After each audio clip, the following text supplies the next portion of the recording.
Now children, in this video, we will see the application or say significance of Boyle's law, where it is used and applied.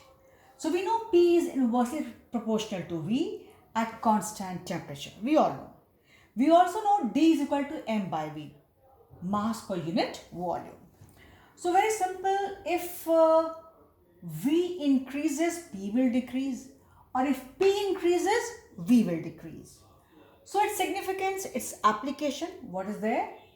Density of a gas, D is equal to M by V, increases when pressure increases. If P increases, V will decrease, and here we see in the V is in the denominator. So if V decreases, density will increase. So this is one application, or you say the conclusion drawn on or explanation where we can explain things, the fact that the density of the gas increases with pressure. We can say it is because it is based on, or it can be explained on the basis of Boyle's law, which we see here. So simple children, actually I don't want to give much emphasis on Boyle's law and Charles' law and Avogadro's law here in class 11. Since it's a part of syllabus, I'm doing it faster because we have many more new things to be done in this chapter which are more important for us. So I'm going slightly faster. I hope you understand, and this is all known and taught to you from class 9th almost, right? This was one application, or say where we could explain that the density of a gas increases when pressure increases. It is because of Boyle's law. If they ask you what is the effect of pressure on density of a gas, you will say this way, and then why?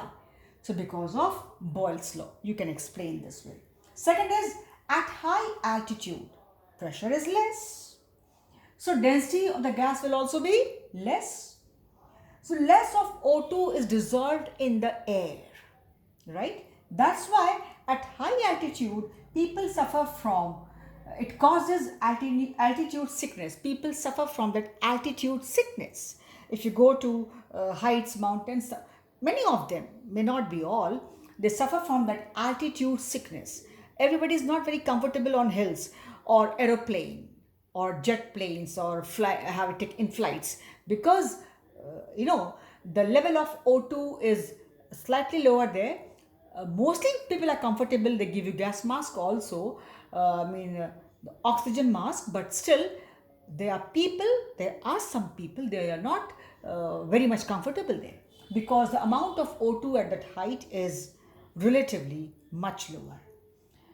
So the density is less and less of O2s in their air causes altitude sickness, headache, etc. Even if you go to Shimla side, etc., you're going by road or you're going by bus, you feel a bit uneasiness. Again, I'm saying varies from person to person. At least I have experience. I'm not very comfortable in traveling through those, mountain areas and going to very much of heights.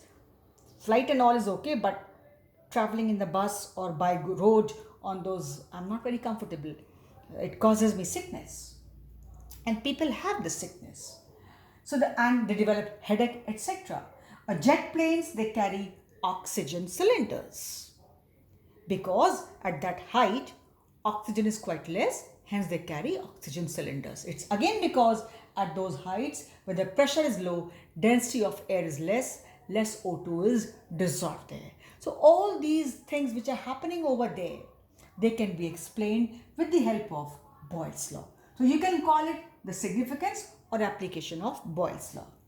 Then children, we come to Charles' law. Again, this also you know from class 9th. I did not write anywhere Charles' law. You know it very well. The statement should go in a copy. If it comes, it will be for 1 mark. What is there? At constant pressure, for a given mass of a dry gas, its volume is directly proportional to its absolute temperature. Remember, absolute temperature, right? V is directly proportional to T, but it is absolute temperature at constant pressure for a given mass of a dry gas.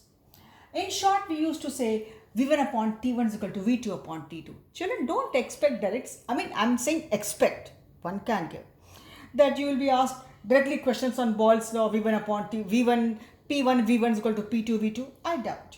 Similarly, V1 upon T1 is equal to V2 upon T2 in class 11, directly this way, I doubt. If at all it comes, I'm sure you will be able to do. What all was in 9th, the very similar is in 10th, and if the formulas are same, what can be different?